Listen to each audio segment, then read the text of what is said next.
Hello everyone, Saw with you. Today we will watch a short retelling of the film, The Ghost Ship, 1962. The Italian passenger liner Antonia Graz dissects the waters of the Atlantic, with over 1,100 people on it. There is a holiday on board the ship. Singer Francesca performs a beautiful love song in Italian. Passengers dance a slow dance. The girl Katie is playing with a toy. The captain of the liner approaches her and invites her to dance. Against the background of the dancing passengers, a hand appears pressing the lever of the winch. A steel cable stretched around the bow deck, where people are dancing, begins to reel in. Due to the strong tension, the cable breaks the fastening and abruptly moves through the deck, through the dancing crowd. For a few seconds, passengers freeze, a glass cut by a cable falls, blood flows, people literally fall apart all over the deck. Katie stands with her arms around the captain, looks at him and sees how his head falls off. The girl is breathing heavily, and her piercing scream breaks the dead silence. 2002 years. A rescue team from the Arctic Warrior tugboat delivers a floating oil platform that has received a hole to the port. In a port pub, where members of the tugboat crew are celebrating their return after 6 months at sea, a certain Jack Freeman approaches them. He introduces himself as a pilot of the Canadian Weather Service and tells the team that, while making a patrol flight over Mackenzie Bay, he discovered a large ship that was drifting with the current and did not respond to radio signals. The team was interested in this message. Captain Murphy, his companion Epps, Assistant Captain Greer, Mechanic Santos and 2 submariners, Dodge and Mander, go in search of a mysterious ship. Jack goes with them. On a stormy night, they literally stumble upon him. This is the Italian liner Antonia Graz, which disappeared 40 years ago, under mysterious circumstances. The liner was covered with rust, the lifeboats disappeared, and both anchors were cut off.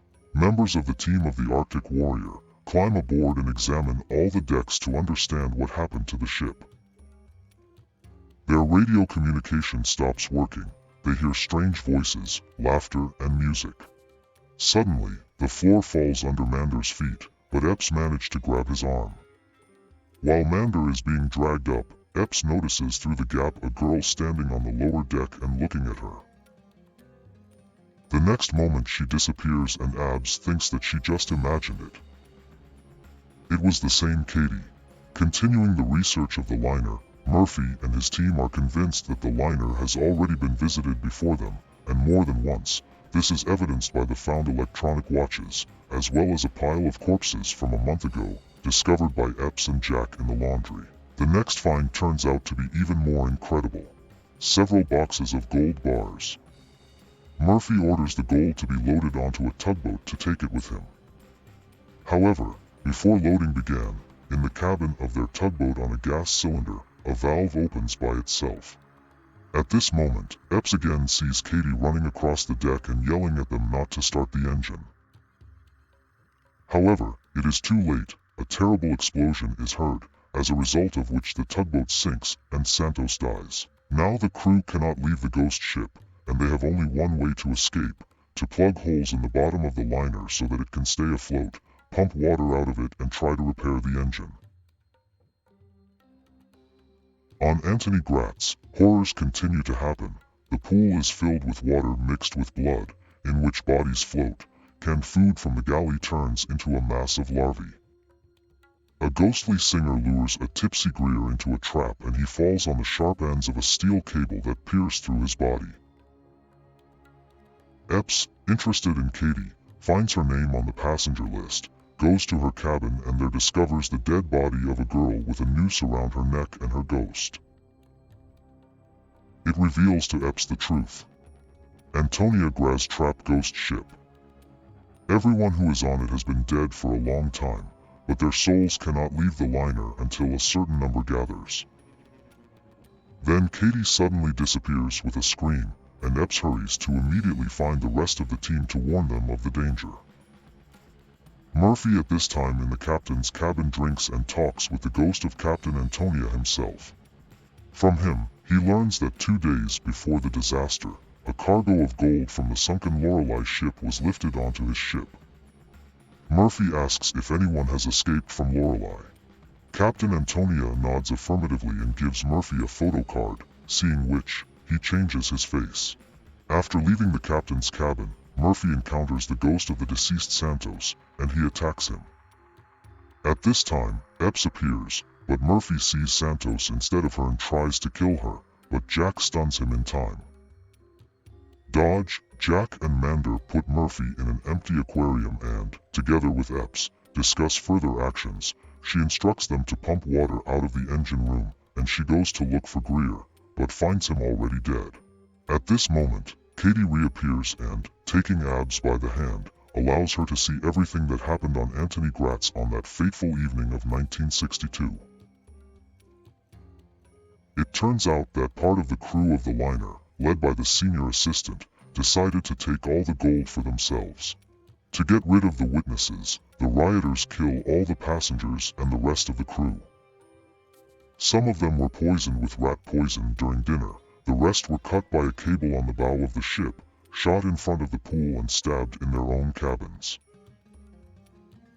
Then the senior assistant, not wanting to share the gold with anyone, treacherously shoots his accomplices, after which he himself dies at the hands of Francesca, and she, in turn, is killed by an unknown person.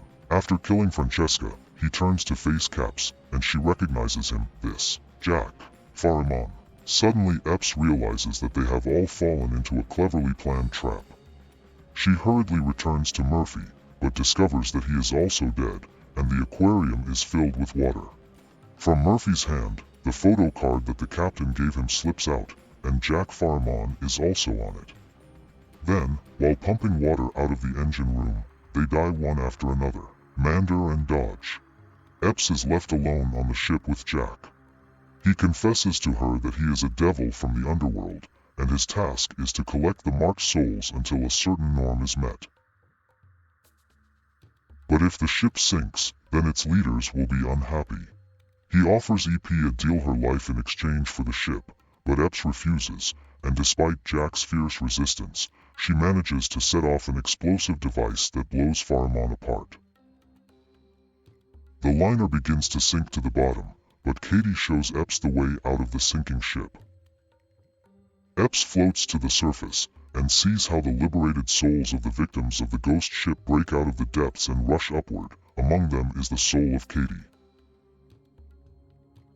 In the final scene of the film, Epps, which was picked up by a passenger liner that happened to be nearby, the orderlies are taken on a gurney to the shore.